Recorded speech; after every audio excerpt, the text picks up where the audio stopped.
I'm Junius Welch. For my entire life, I've dreamed of living in community.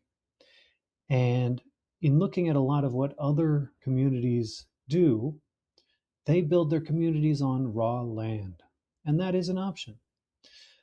Today, I was looking through the internet and discovered 5 really interesting out of the box opportunities of pre built structures that might make an interesting place to have a community for those of us who don't want to build from scratch. Let's take a look. The first and most common type of housing is the multifamily apartment unit. This particular example has 6 units, and it does not say what the spread is. Based on the size of the building, my guess is that it's 6 one-bedroom, one-bath apartments. Apartment complexes come in all sorts of sizes, shapes. Most importantly, they come in all sorts of amounts of disrepair. This particular one needs some work on the outside. It appears to be mostly paint and is in fairly good condition on the inside. Let's take a look at some pictures. It appears that the primary entrance for this building is from the rear where the parking is. It appears that there are 6 entrances from the back. At least 2 of the units have entrances from the front. Looking at the pictures, we can see that this particular building has had its electricity updated since the advent of smart meters, which is relatively recent. Anytime you see smart meters, regardless of your opinion of smart meters themselves, it's an indication that the electricity has been updated in the last 1 to 2 decades. It appears that this unit, which has front access, was converted into some kind of office situation based on the chair rolling protectors left on the floor. 6 electric panels in the basement mean that each of the units has its own electricity and therefore electricity bill. I particularly liked this building because it appears that the floors are in good condition, the doors seem to close and be hung well, and it has hardwood trim around the doors, windows, and along the baseboard. So a place like this would be relatively move-in ready on the inside. The second type of property that might be attractive to a COVID cautious collective is the converted bed and breakfast. A multifamily apartment complex has a lot of individual apartments, but leads itself to a little bit more isolation potentially. Whereas with a bed and breakfast, each person or group would have a room and then would have many shared common areas.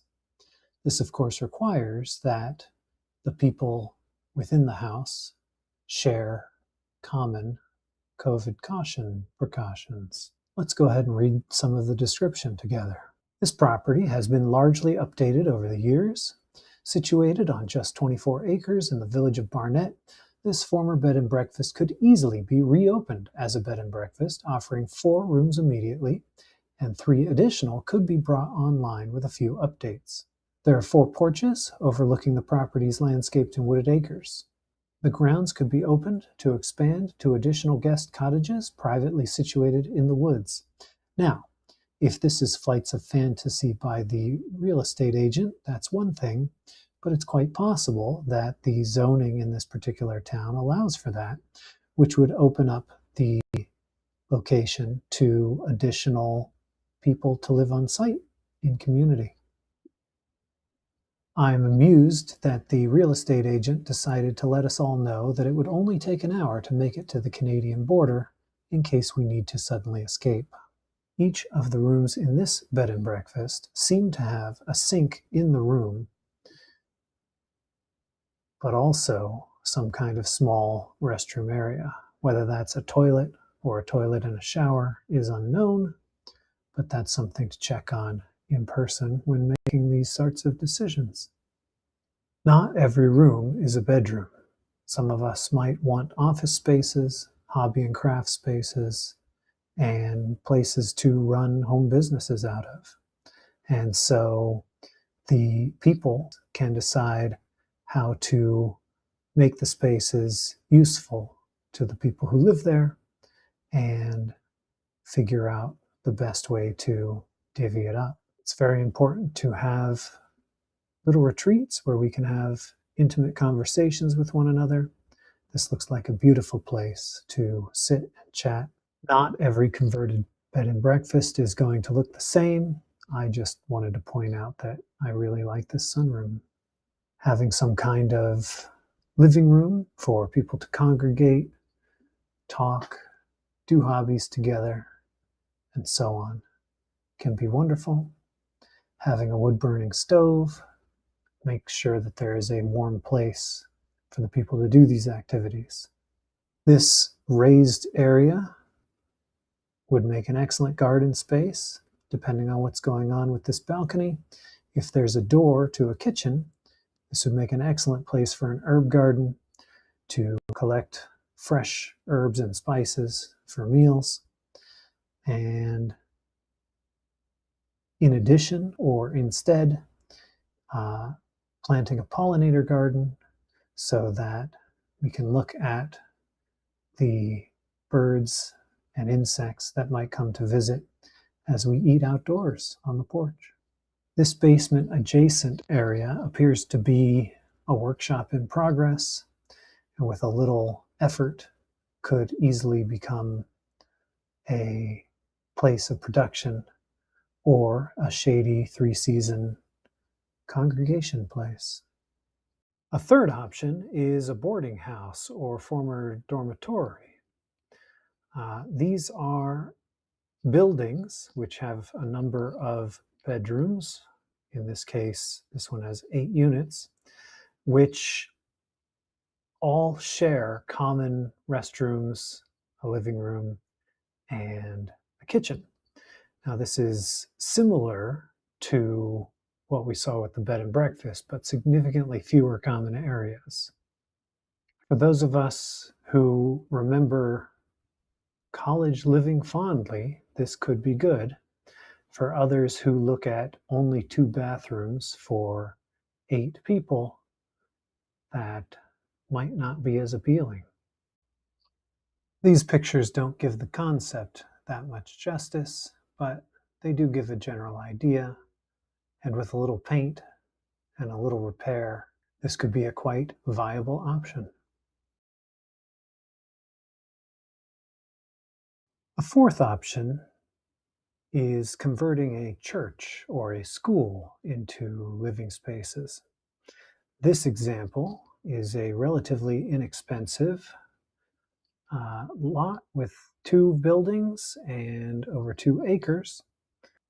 For those of us who can remove the iconography and get past the fact that it was a church, there are some interesting options with a little construction. Here is effectively a 2-car garage with a little bit of side space. And this is the side building. It's got a few rooms, could be a shared place, totally move-in ready, and it's a cute little Victorian. The church is nearby and has a bit of a parking lot, and it's on 2 levels. Lots of grassy area for gardens or playing. And in the basement, it has quite a large food preparation area and plenty of space that could be divvied up into offices, hobby and craft rooms, practice for instrument rooms, etc. The question becomes how to use this large space. But again, with a little construction, it could be converted into something like a dormitory style living area. The fifth and final setup is what I'm affectionately calling the compound. Uh, there are all sorts of things it could look like. I didn't know that this existed before looking through things recently. This is a 6 building group of homes on one plot of land. It is a triplex and 5 freestanding units for a total of 8 units. That means that 5 families, roommates, or individuals can have their own space with no shared walls, and 3 families, individuals, or units would have shared walls, as in a typical triplex apartment. It's on just over 2.5 acres, and you can kind of see the outline of the property line.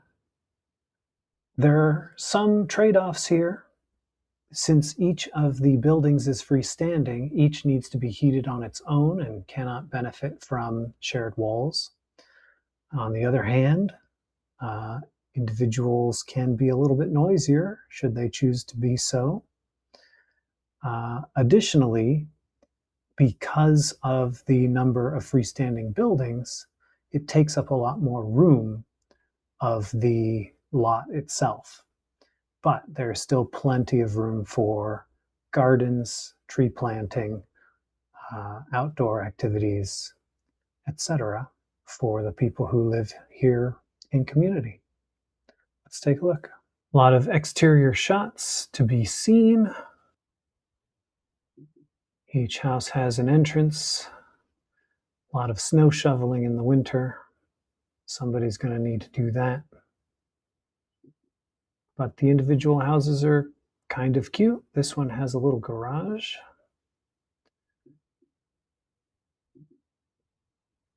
This is windmill shaped. Apparently this has some name about a windmill.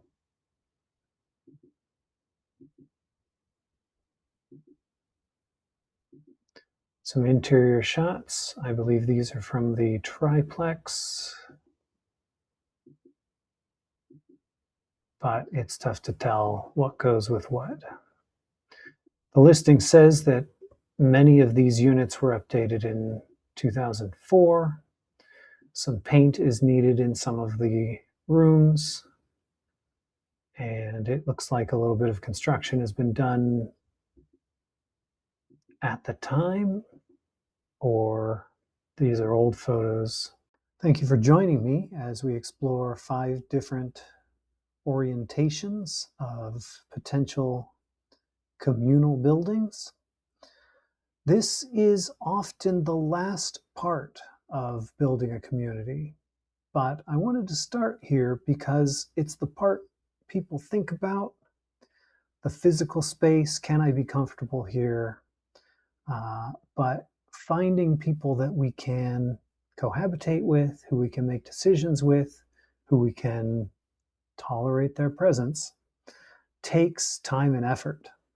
And by the time people are ready to get together in real community, all of these examples will be gone. That's the bad news. The good news is, who knows what properties are out there to be had.